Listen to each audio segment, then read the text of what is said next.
our YouTube channel SNS Education. Okay, so students, નવમું chapter આપણે ભણવાનું શરૂ કરી દીધું છે. એ નવમા ચેપ્ટરની અંદર લાસ્ટ ટાઈમની અંદર આપણે લેન્સ મેકર્સના સમીકરણને કમ્પ્લીટ કરી દીધેલું છે. બહુ ઇઝીલી આપણે એ વસ્તુને જોઈ લીધી હતી. હોપ સો એ થિયરી પણ તમે લોકોએ જોઈ લીધી હશે. જો કદાચ એ જોવાની બાકી હોય તો આના આગળનો જે વિડિયો છે એને કમ્પ્લીટ કરી લેવો. PDF દ્વારા એ થિયરી યોગ્ય રીતે લખી લેવી. જો PDF ના હોય તો કોન્ટેક્ટ નંબર દ્વારા તમે WhatsApp પર મંગાવી શકો છો. તો એને મેળવીને એ થિયરી પોર્શન કમ્પ્લીટ થઈ જાય તો અહીંયાથી આગળ ભણવાની શરૂઆત કરી દેશો. સો નેક્સ્ટ આજે જે ટોપિક જોવાનો છે એ શું છે? થોડું ટ્વિસ્ટેડ લાગશે. સર પહેલા લેન્સ મેકર્સનું સમીકરણ જોઈ લીધું.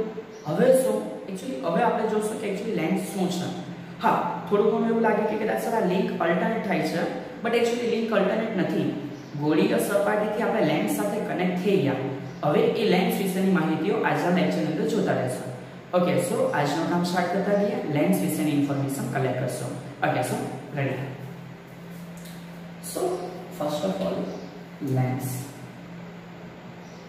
કાલના વિડિયોની અંદર આપણે આ ચર્ચાઓ કરેલી હતી કે વ્યક્તિઓ જ્યારે કે ચશ્મા પહેરે છે, ગ્લાસ, તે સ્પેક્સ માટે પેલી બાજુથી જોઈ શકાય એના માટે ડેફિનેટલી અહીંયા જે વચ્ચે આંખની આગળ જે મીડિયમ આવે છે એ પારદર્શક હોવું જોઈએ. ક્લિયર?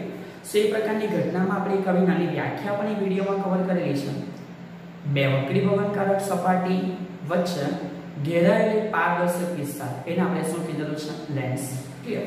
સો જસ્ટ પહેલા શરૂઆતની વ્યાખ્યા છે આપણા માઇન્ડમાં ક્લિયર કરી લઈએ. પણ મગજ કરવાની ગોખવાની જરૂર નથી, પણ સમજવા માટે ઉલ્લેખ કરવા માટે આવડવું જોઈએ. ક્લિયર? કે બે વક્રી ભવનકારક સપાટી દ્વારા ઘેરાયેલા પારદર્શક માધ્યમ દ્વારા બનતી રચનાને લેન્સ કહે છે. ઓકે, સો આ એકદમ સિમ્પલ છે, રાઈટ? વ્યાખ્યા બોર્ડ ઉપર છે મુજબ તમે આપણે લખી દેશો તો પણ ચાલી જશે. સો અહીંથી નેક્સ્ટ આગળ કામ ચાલુ કરતા કે આપણે લોકોને લેન્સના પ્રકાર વિશે ખબર હોવું જોઈએ. હા, આપણે લોકો જનરલી અરીસાના પ્રકાર તો બહુ ઇઝીલી જોઈને આવેલા છે. સમતલ આવે, અંતર્ગોળ આવે, બહિર્ગોળ આવે, વગેરે વગેરે વગેરે. સો એ રીતે આજે કામ ચાલુ કરી લેન્સના પ્રકારો વિશે. ઓકે, સો સ્ટુડન્ટ્સ, ધ્યાન આપજો લેન્સના પ્રકારો વિશે. એના પ્રકારો કયા કયા છે જોતા ગયા. બહુ ઇઝી છે, તમે જોશો એટલે આઈડિયા આવી જશે. હા, અહીંયા ખાલી બે પ્રકાર નથી. જેવી રીતે પહેલામાં અંતર્ગોળ અને બહિર્ગોળ ફેમસ હતા તમારા મગજમાં હતા, એવી રીતે અહીંયા પણ છે, પણ એને થોડી યોગ્ય રીતે જોઈએ. સૌથી પહેલું સમજો છો તમને મગજમાં છે એ શું તમને આઈડિયા આપીએ, રાઈટ? સો સમથિંગ આ પ્રકારે જો મેં ઇન્ક્લુડ કરું તો આઈડિયા આવી કે સર આ બહિર્ગોળ લેન્સ છે, રાઈટ? આ જે લેન્સ દેખાય છે એ ડેફિનેટલી કયો લેન્સ છે? બહિર્ગોળ. પણ સમજો આને કેવી રીતે બીજું જે સેન્ટેન્સ છે બોલી શકાય. મેં આ તરફથી એરો ડ્રો કરીશ તો મને એવું લાગે કે આ બહિર્ગોળ સર્કલ છે. ક્લિયર? આ તરફથી એરો ડ્રો કરીશ તો મને એવું લાગે કે આ બહિર્ગોળ છે. સો એક્ઝેક્ટ એવું બોલવામાં આવે છે ફિઝિક્સમાં કે આ દ્વિબહિર્ગોળ લેન્સ છે. ક્લિયર? શું બોલવામાં આવે? દ્વિબહિર્ગોળ લેન્સ. તો સર પછી બીજું કેવું થઈ શકે? તો કે આના માટે બીજો એક નવો ક્રાઇટેરિયા આવી શકે. થોડી એ પણ જોઈએ. નંબર 2. ક્લિયર? સમજો કદાચ અહીંયા આ રીતનો પાર્ટ હોય અને આ રીતે કંઈક આપણને જોવા મળે. ક્લિયર? સો પછી એ શું થાય તો કે આ તરફથી જોઉં તો બહિર્ગોળ છે, પણ આ તરફથી જોઉં તો સમતલ છે ને. ક્લિયર? બીકોઝ આ તે ઘેરાયેલી સપાટી છે. કેવી સપાટી છે? ઘેરાયેલી, રાઈટ? સો ત્યારે પછી આનો ઉલ્લેખ શું થાય? આ બાજુથી બહિર્ગોળ અને આ બાજુથી સમતલ. ક્લિયર? તો આને એવું કહી શકાય કે સમતલ બહિર્ગોળ કે બહિર્ગોળ સમતલ, જે પણ તમે બોલો એ ચાલશે. સો આને એવું કહી શકાય સમતલ બહિર્ગોળ લેન્સ. અધરવાઇઝ પણ એવું બોલે કે બહિર્ગોળ સમતલ લેન્સ. ડુ નોટ વરી, સાવન પ્રજાપતિ સાવન બધું બરાબર છે. ક્લિયર? સો આ ઇનિશિયલી બે વસ્તુ થઈ. નેક્સ્ટ આગળ નંબર 3. સો નંબર 3 છે તમને આઈડિયા આવી ગયો છે કે જે રીતે બહિર્ગોળની ચર્ચા કરી એવી રીતે અંતર્ગોળ. જો આમાં અંતર્ગોળ ને મગજમાં આવ્યું નહીં હશે. સો આ રીતનો જે શેપ રેડી થાય છે. ક્લિયર? સો હવે અહીંયા તમને આઈડિયા આવી ગયો હશે. આ તરફથી જોઉં તો અંતર્ગોળ અને આ તરફથી જોઉં તો પણ અંતર્ગોળ. ક્લિયર? સો આને શું કહી શકાય? જેવી રીતે આને કીધું એવી રીતે આ દ્વિ અંતર્ગોળ લેન્સ. ક્લિયર થશે ને? અને સિમિલર એવી રીતે જો ટાઈમ નથી બગાડતા, વેલેબલ પૂરું કરી બધી ઈઝી વસ્તુ છે. સો સિમિલરલી આ રીતનો પણ એક પાર્ટ રેડી થશે. ક્લિયર? સો અત્યારે આજે સરફેસ બનીમાં છે તો આ બાજુનો ભાગ અંતર્ગોળ છે ને આ બાજુનો ભાગ ફ્લેટ છે, એટલે કે સ્ટ્રેટ છે. સો સો અત્યારે હું કહી શકાય કે જે રીતે આ સમતલ બહિર્ગોળ હતો એવી રીતે આ પોતે શું છે તો કે સાહેબ સમતલ અંતર્ગોળ લેન્સ. સો હોપ સો આ બધી એકદમ સિમ્પલ વસ્તુઓ છે એક વાર જો એટલે માઇન્ડમાં આવી જવાનું છે ક્લિયર. અને સૌથી છેલ્લી વસ્તુ છે તે જોવામાં કાળજી રાખજો રાઈટ. નંબર 5 હવે નામ લોકો અલગ અલગ રીતે બોલતા હોય પહેલા મેટર જોજો શું છે. ઓકે સો એક બાજુથી બહિર્ગોળ એક બાજુથી અંતર્ગોળ વિચારો કેવી રીતે ડ્રો કરી શકાય. સર નહીં મગજમાં આવતું ઓકે કઈ વાંધો નહીં. ચાંદ જોઈ લો ચાંદ આસમાનમાં સર જોઈ લો દોરી દેખા ઓકે સર ચાંદ આવી રીતે દોરાય આ પહેલું અને આ બીજું ઓકે કમ્પ્લીટ. હા સર એકદમ કમ્પ્લીટ. સો જસ્ટ એકવાર ચેક કરો આ બાજુથી તમને કેવું લાગે કે સર આ બાજુથી જોતા મને બહિર્ગોળ દેખાયું. આ બાજુથી જોતા તમને કેવું લાગે સર આ બાજુથી જોતા અંતર્ગોળ દેખાયું. ક્લિયર. એક બાજુથી બહિર્ગોળ ને બીજી બાજુથી અંતર્ગોળ. સો આ રીતે જે લેન્સ રેડી થાય એને અલગ અલગ વ્યક્તિ અલગ અલગ બોલે. પહેલા મેં આ લખી દઉં છું જોડણી પર ધ્યાન આપતા આ રીતે સમજી. હવે કોઈ એને મેનિક્સ બોલે કોઈ મેનિક્સ બોલે રાઈટ. પોતપોતાના અલગ અલગ ઉચ્ચારણ છે ગુજરાતી માટે મને એમાં માફ કરી દેજો. પણ આ જે છે ને મેનિક્સ બોલી શકાય. હવે તમારી ઈચ્છા તમે એને શું બોલો નામ સાથે મતલબ નથી. મેનિક્સ એક શેપનો મિનિંગ જ એવો છે એક બાજુથી પોતે કેવો શેપ દેખાશે તો કે સર બહિર્ગોળ અને એક બાજુથી કેવો શેપ દેખાશે તો કે અંતર્ગોળ. સો આ છે basic types of lens right. So lens અને એના પ્રકારો વિશેની માહિતીઓ ઉતાવળ રાખીને એકવાર વિડિયો પૂછ કરીને બોર્ડ પરથી ડ્રો કરી દો.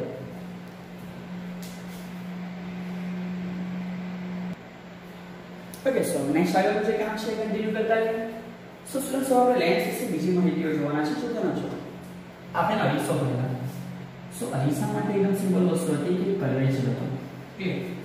આ કર્વેચર આપણે કોઈ સ્ફિયરમાંથી કટ કરેલું એક ગોળામાંથી તાર છે કાપી લીધેલો તો આપણને આમાંથી અરીસો મળી જાય. ક્લિયર. સો એ અરીસા માટે હું તમને આવું સમજાવી શકું કે આ રીતે કોઈ સ્ફિયર ગોળો હશે તો એ ગોળા માટે જે કેન્દ્ર હતું એને આપણે વક્રતા કેન્દ્ર લીધેલું. ક્લિયર. અને કિરણો સમાંતર આપાત થાય અને જ્યાંથી પરાવર્તન પામે તો જ્યાં ભેગા થાય ત્યાં મુખ્ય કેન્દ્ર હતો. તો આ જે ઘટના પેલું કોઈ બનેલી હતી મેં રિપીટ કરાવી છે એ અરીસા માટે હતી. ક્લિયર થશે કે સો એકવાર ડિસ્પ્લે એટલે કહી દીધું કે જે લેન્સ છે એની અંદર ડિફરન્સ સમજવામાં ઈઝી રહે. સો અરીસાની અંદર એક મુખ્ય કેન્દ્ર હતું. ક્લિયર થશે. સો એક સાઈડે કેન્દ્ર લંબાઈ આપણને મળેલી છે ને આપણે સ્મોલ f કીધેલો. સો આટલો પાર્ટ રાઈટ. આ જે પાર્ટ છે એને આપણે શું કીધેલું હતું સ્મોલ f. સો કન્ટિન્યુ કરતા રહીએ. હવે આપણે જે સમજવાના છે લેન્સ વિશે છે. સો સમજો લેન્સ રેડી કેવી રીતે થવાનો છે એ એકવાર જોઈએ. કમ્પ્લીટ. સો લેન્સ એટલે કે સર બે વક્રીભવનકારક સપાટી તો સમજો એ વસ્તુ આપણે ડ્રો કરીએ કે આ પહેલી વક્રીભવનકારક સપાટી છે. ક્લિયર થશે. પહેલી વક્રીભવનકારક સપાટી છે તો હું એવું કહી શકીશ કે આ પહેલી વક્રીભવનકારક સપાટી આ રીતે કોઈ સ્ફિયરનો ભાગ હોવો જોઈએ. ક્લિયર થશે ને. પહેલી વક્રીભવનકારક સપાટી આ રીતે કોઈ સ્ફિયરનો ભાગ હોવો જોઈએ એક ગોળાનો ભાગ હોવો જોઈએ. તો એ જે ગોળાનો ભાગ છે એના રિલેટેડ એનું એક કેન્દ્ર રેડી થયું. શું થાય કેન્દ્ર. અને એ કેન્દ્ર રેડી થયું કિરણો સમાંતર આપાત થાય વક્રીભવન પામીને પસાર થાય આપણે બધું સમજ્યા કરે. તો એના રિલેટેડ હું કહી શકીશ કે અત્યારે આની અંદર એક કેન્દ્ર આ બાજુ મળવું છે. એક્ચ્યુઅલી આ જે બોયલો છે એ અરીસા માટે બોયલો છે રાઈટ. હું લેન્સ માટે હજુ બોયલો નથી. સો એ રીતે અહીં એક સેન્ટર રેડી થયું. તો એવી રીતે સમજો કે આ બાજુ આપણે બીજી એક સપાટી ડ્રો કરીએ તો આ થઈ બીજી વક્ર સપાટી. ક્લિયર. તો એ જ બીજી વક્ર સપાટીને કવર કરતો બીજો બી એક સ્ફિયર હશે આ રીતે. ક્લિયર. તો અત્યારે હું કહી શકીશ કે બે વક્રીભવનકારક સપાટીઓ કેવી રીતે રેડી થયેલી છે બે સ્ફિયરના બે આડછેદો આપણે જોઈન્ટ કરેલા છે. ક્લિયર. તો હવે એના રિલેટેડ સમજતા જજો. અહીંયા શું થશે જો કદાચ પ્રથમ બાજુથી કિરણો સમાંતર આપાત થાય રાઈટ. સમજો હવે શું કરવાના છે આ લેન્સ છે એ લેન્સ ઉપર આપણે સમાંતર કિરણો આપાત કર્યા. હવે સમાંતર કિરણોનો મીનિંગ આપણને બધાને ખબર હોવો જોઈએ કે જો કિરણો કેવા છે સમાંતર. કોને સમાંતર છે તો કે જે આપણી મુખ્ય અક્ષ છે એને. તો એનો મીનિંગ એવો થાય કે જે વસ્તુ છે એ વસ્તુ પોતે કેવા અંતરે છે અનંત અંતરે છે રાઈટ. આપણે જે લેન્સમાં સમજેલા છે એ જ પણ અહીંયા પણ કન્ટિન્યુ થશે. જો વસ્તુ અનંત અંતરે હોય તો આવનારું કિરણ છે એ કિરણ કેવું હશે સમાંતર હશે મુખ્ય અક્ષ. સો આ મુખ્ય અક્ષને સમાંતર કિરણ જો ધ્યાન આપજો. અરીસામાં એવું કહેવાતું હતું કે આ પરાવર્તન કિરણ. અરીસામાં શું થયેલું હતું પરાવર્તન. અહીંયા પરાવર્તન નહીં અહીંયા વક્રીભવન થાય અને આપણે આની આગળની થિયરીમાં જોઈએ કે આ કિરણો વક્રીભવન પામીને નીચે પસાર થશે. ક્લિયર. સો એ કિરણોને આપણે વક્રીભવન પામીને નીચે લઈ આવીએ. સો સમજો કે આ પહેલું આ બીજું તો આ રીતે વક્રીભવન પામીને એ કિરણો પસાર થાય તો જે બિંદુ આગળ કેન્દ્રિત થશે એને એનું મુખ્ય કેન્દ્ર કહેવાય F. ક્લિયર? અને ત્યાં સુધી જે ડિસ્ટન્સ છે એના સેન્ટર થી મપાય. સેન્ટરને જનરલી કોઈ ઓપ્ટિકલ કેન્દ્ર પણ કહે છે, જે કેસો ચાલી જશે. તે જે ઓપ્ટિકલ કેન્દ્ર છે ત્યાંથી આ F સુધીનું જે ડિસ્ટન્સ છે એને કેન્દ્ર લંબાઈ સ્મોલ f કહેવાય. ક્લિયર? ઓકે, સો અહીંથી હવે ધ્યાન આપતા જજો. મેં શું કહેવા માંગુ છું, જેવી રીતે આ બાજુથી કિરણ આપાત થયા, રાઈટ છે, પ્રથમ બાજુથી કિરણ આપાત થયા, તો એના માટે પ્રથમ બાજુ આપણને કેન્દ્ર મળ્યું અને પ્રથમ બાજુ એક આપણને કેન્દ્ર લંબાઈ મળ્યું. તો એનો ઓપોઝિટ કેસ પણ મેં લઈ શકું, રાઈટ? આ જ લેન્સ માટે એક ઓપોઝિટ કેસ પણ આપણે બનાવી શકીએ. સમજો ઓપોઝિટ કેસ શું છે? જો કિરણ આ બાજુથી આપાત, રાઈટ? સમજો, ખાલી ડિસ્પ્લે કરીને બતાવું છું. સમજવામાં કાળજી રાખજો, આકૃતિ કોમ્પ્લિકેટેડ નથી કરવાની, ખાલી હું તમને સમજાવવા માટે બોલું છું. સો કિરણો આ બાજુથી સમાંતર આપાત થયા તો એ કિરણો કદાચ આવી રીતે અહીંયા પણ ભેગા થશે. ક્લિયર થશે ને? સમાંતર આપાત થયેલા કિરણો આ રીતે ભેગા થશે તો એ કિરણો જો ભેગા થયા ફરી પાછું એક મુખ્ય કેન્દ્ર મળે અને ફરી પાછું એવું કહી શકાય કે એના સેન્ટર ઓપ્ટિકલ કેન્દ્રથી ફરી પાછી એક લેન્થ મળી તો એ પણ કેન્દ્ર લંબાઈ જ કહેવાશે.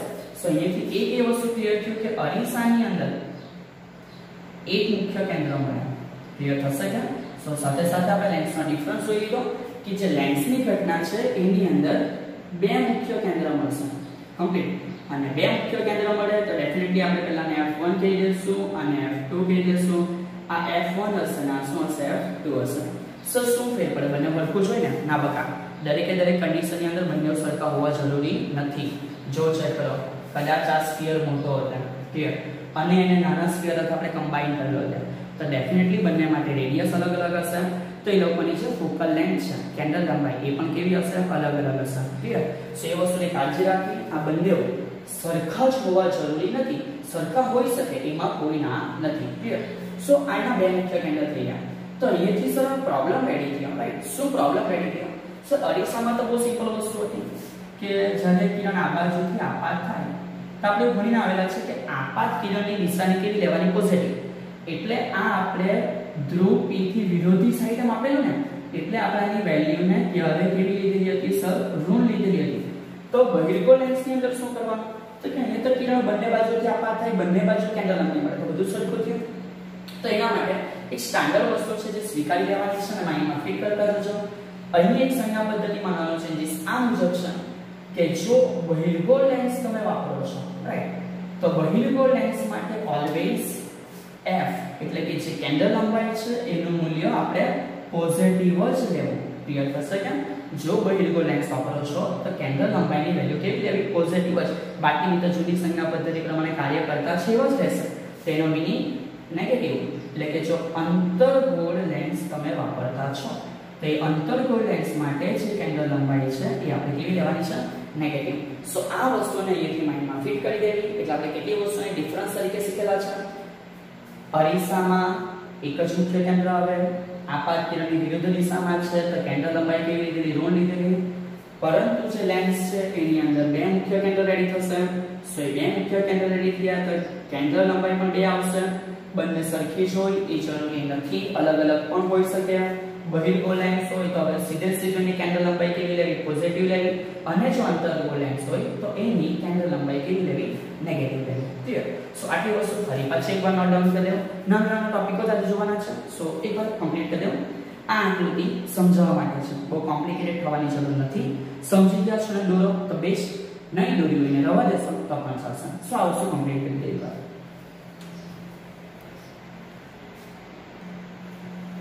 ઓકે, સો ખૂબ સો તમારું થઈ ગયું હશે. નેક્સ્ટ આગળ કન્ટિન્યુ કરતા જઈએ ફરી પાછું લેન્સ માટે.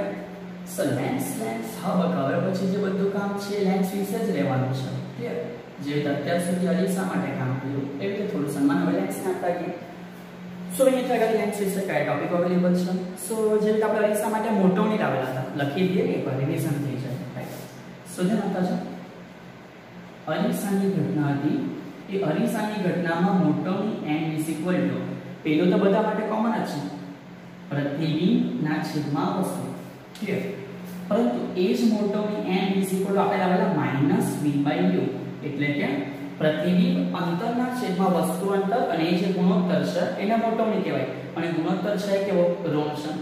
આના સિવાયની બીજી બે શોર્ટ પેટર્નો છે ક્લિયર હું એકવાર લખી મૂકું છું અરીસા માટે એમસીક્યુ માટે કામ આવેલી છે સો યાદ રાખજો કે m f v upon f અને બીજું છે m f upon f minus u સો આ બે પણ અરીસા માટે શોર્ટ પેટર્નના આન્સરો છે એટલે કે જો v આપેલો હોય ને કેન્દ્ર લંબાઈ ખબર હોય તો પણ મોટવણી મળે અને જો u આપેલો હોય ને કેન્દ્ર લંબાઈ ખબર હોય તો પણ મોટવણી મળે રાઈટ અલ્ટરનેટિવ ને શોધવાની જરૂર નથી સો આ અરીસા માટે કમ્પ્લીટ કર્યું હતું અને એ જ અરીસા માટે કમ્પ્લીટ કર્યું હતું એમાં આ વેલ્યુ નેગેટિવ હતી ક્લિયર થશે સો એ મુદ્દા પરથી તમને સમજ પડી જશે કે હવે આપણે જે લેન્સ માટે ડિસ્કશન કરવા જવાના છે એ મુદ્દો છે લેન્સની મોટવણી રાઈટ મોટવણીને મેગ્નિફિકેશન પણ કહી શકાય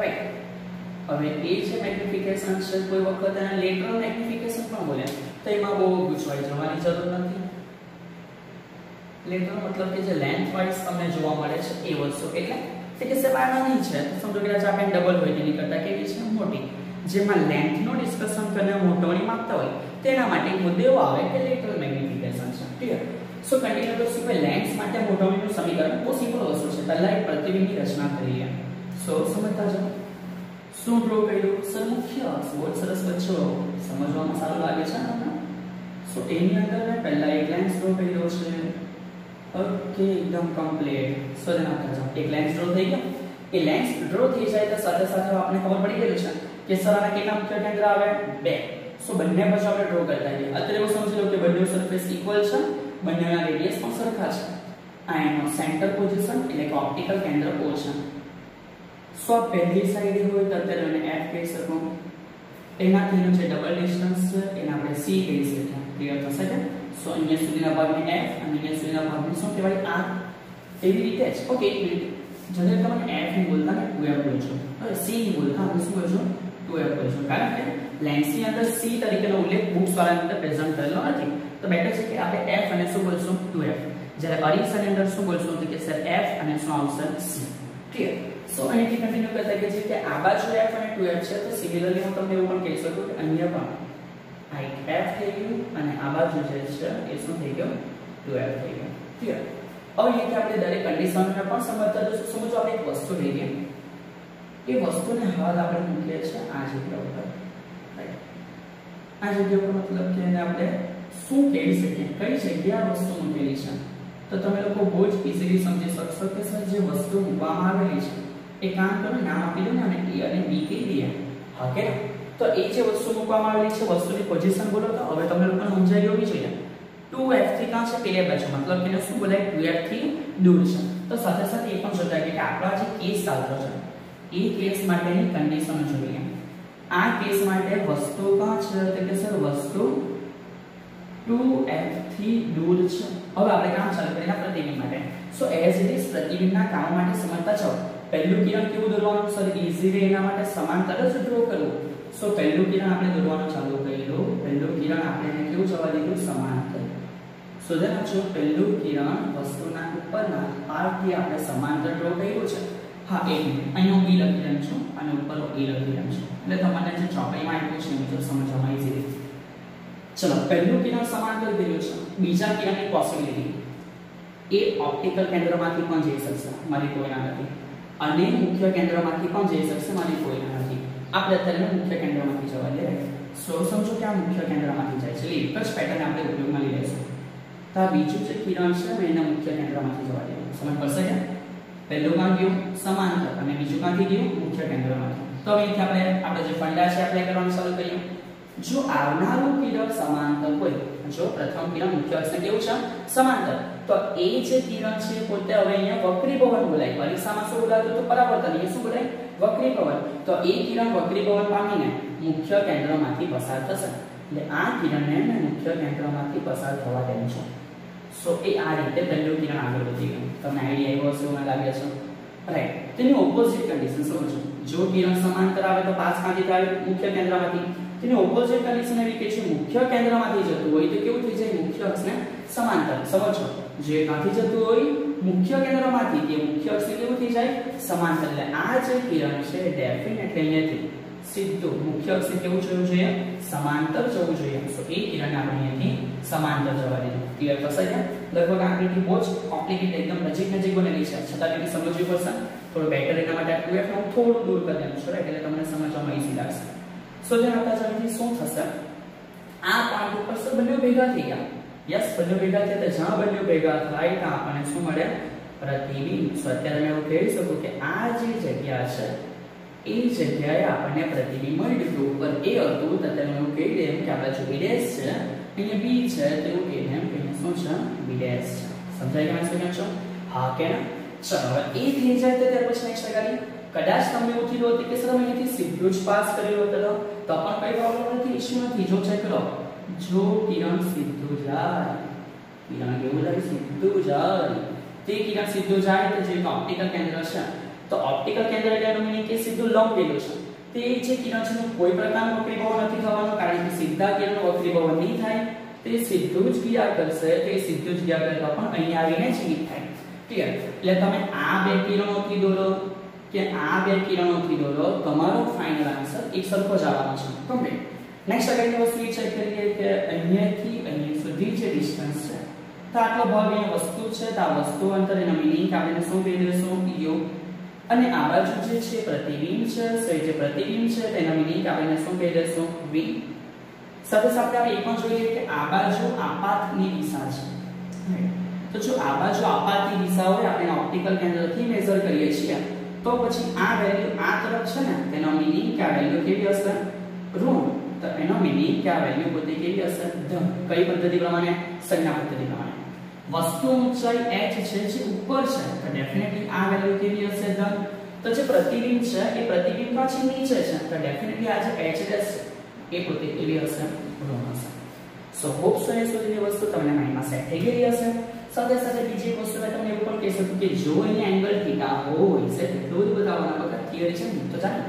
જો અહીંયા એંગલ થીટા હોય તો આ બાજુ પણ એંગલ કેટલો થશે થીટા કેમ તો કે બકા ચોકડી પડી એટલે અભિકોણ આ બાજુનો ખૂણો અને આ બાજુનો ખૂણો સરખો હોય જો દેખાય છે ચોકડી રાઈટ સો એ અભિકોણના જરા બંને ખૂણા થીટા અને થીટા છે સો આ આપણા માટે આકૃતિ રેડી થઈ ગઈ કે ભાઈ આપણે અહીંથી મોટોની સમજવાની શરૂઆત કરી દેશું પણ સાથે સાથે એક વસ્તુ એ બી જોવાની છે કે જો વસ્તુ 2f થીટા છે દૂર તો હું એ પણ લખીને પહેલા બતાવી દઉં કે આવી વસ્તુ માટે જે પ્રતિબિંબ મળવાનું છે એ ક્યાં મળવાનું એટલે કે સર f અને 2f ની કાં છે વચ્ચે કાં છે f અને 2f ની વચ્ચે રાઈટ સો આપણને પ્રતિબિંબ મળી ગયો f અને 2f ની કાં છે વચ્ચે ઓકે સો અહીંયા સુધી હોપ સો સમજવામાં ઈઝી રીત હશે તમારું કામ શું છે આ આકૃતિને એકવાર આખી ફરી પાછી સમજવાની છે ટ્રાય કરો તમે એને પોતે દોરી શકો વગર જોઈએ પ્રેક્ટિસ કરો પહેલા એકાદ બે વાર પછી જ આગળ થિયરી સમજવાની શરૂઆત કરશો સો આકૃતિ પર જોઈ લો ડ્રો કરી લો ક્લિક કરીને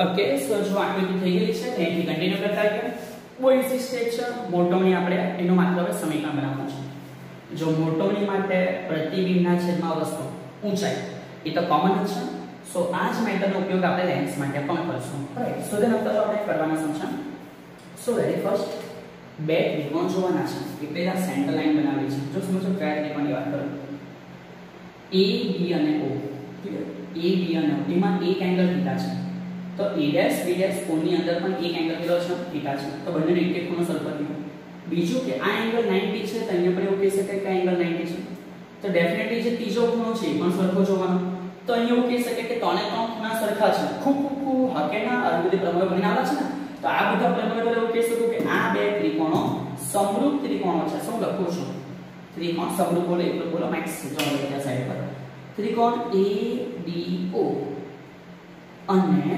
કયો લીધો આપણે a', b', o ત્રિકોણ a', b', o સમરૂપ હોવાથી સમરૂપ બોલો એટલું બોલો અત્યારે કન્ફ્યુઝન માં નહીં પડો લખી દેજો સો ABO અને a', b', o સમરૂપ હોવાથી શું કહી શકાય એટલે કે સમજો રાઈટ અહીંયા મેં એવું કહી શકું કદાચ મેં એંગલ લઈ તો પણ ચાલી જાય પણ આપણે એંગલ સુધી નથી જોવાના AB ના છેદમાં BO રાઈટ શું લખી શકીએ AB ના છેદમાં BO તો હું લખું છું કે AB ના છેદમાં BO તો એના રિલેટેડ જે કે AB છે તો આ બાજુ આપણે શું લખવું પડે a', b' તો a ડેશ b ડેશ ના છેદમાં શું લખી શકાય o b ડેશ અથવા b o ડેશ જે લખી શકાય.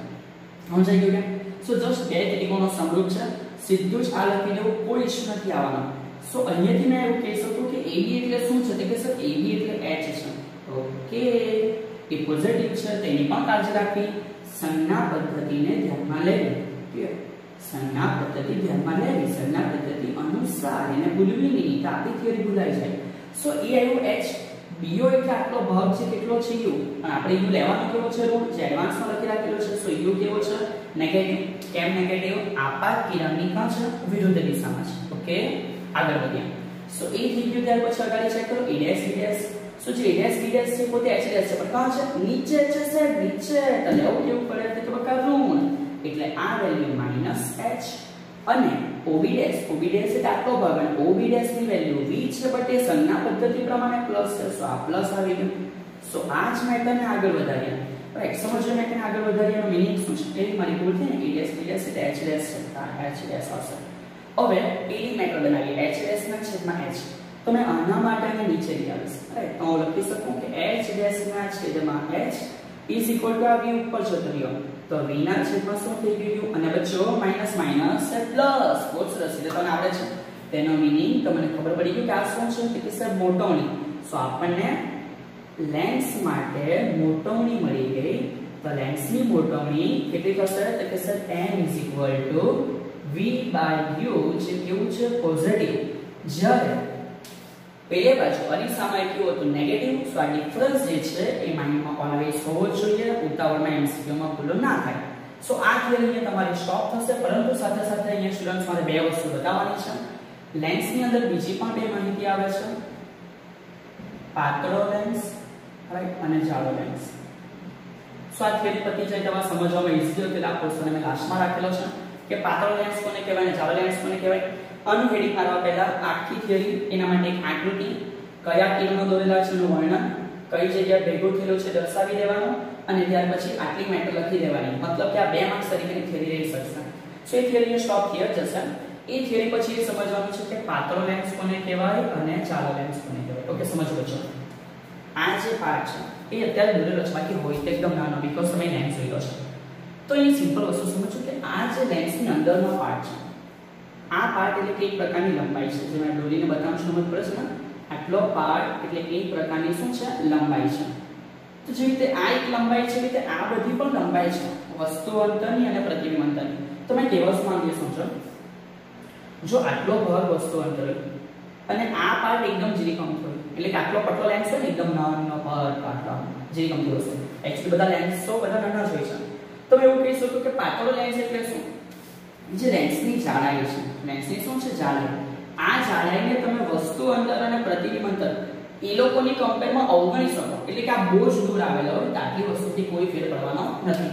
તો જો પાતળો લેન્સ ક્યારે કહેવાશે? વસ્તુ અંતર અને પ્રતિબિંબ અંતરની કમ્પેરિઝનમાં તમે લેન્સની જાડાઈને અવગણી શકો છો, તે પાતળો લેન્સ છે. પણ જો અવગણી નહીં શકાય, સમજો કે આ લેન્સની એકદમ નજીક વસ્તુ છે, એકદમ નજીક પ્રતિબિંબ છે, તો એ પ્રકારની ઘટનામાં તો આપણે બધું ધ્યાનમાં લેવું પડે. તો ત્યારે એ જ લેન્સને આપણે શું કહી શકીએ? જાડો લેન્સ. એટલે હોવાના લીધે તમે ડાયરેક્ટ અંદાજ નહીં લગાવી શકો, પણ એના માટે વસ્તુ કાં છે અને પ્રતિબિંબ કાં છે એના ઉપરથી ડિસાઈડ થશે કે પાતળો લેન્સ છે કે જાડો લેન્સ છે. રાઈટ. સો પાતળા લેન્સનો મીનિંગ સમજો, u v ની સરખામણીમાં જાડાઈ અવગણી શકાય. ક્લિયર છે? તો એ જો અવગણી શકાય તો કેવો છે? પાતળો લેન્સ.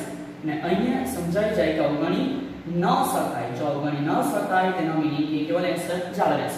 જનરલી આપણી બધી ઘટનાઓ મોટા ભાગે પાતળા લેન્સ ઉપર જ છે, સો ટેન્શન લેવાની જરૂર નથી, પણ આ બે ડિફરન્સ સમજાવી લેવો જરૂરી છે. ઓકે, સો આજના લેક્ચર આપણે સ્ટોપ કરશું. હોપ સો આજની દરેક વસ્તુઓ તમને સમજ પડી હશે. નાના નાના ટુકડાઓ હતા એટલે થોડો વિડીયો આપણે લાંબો બનાવેલો છે, બટ ઇટ્સ ઓકે. 30 મિનિટ તો તમને આદત હોવી જોઈએ. સો ફરી પાછું ઘરે વ્યવસ્થિત દરેક વસ્તુનો અભ્યાસ કરતા રહેજો. જો તમને સમજવામાં ઈઝી હોય તો બીજા સ્ટુડન્ટ્સો સુધી આ વિડીયોને શેર કરતા રહેજો. એક વ્યવસ્થિત અભ્યાસ એ લોકો પણ કરી શકે, અને આપ સર્વ ઘરે રહો, સુરક્ષિત રહો, એ જ શુભકામનાઓ સાથે. જય હિન્દ.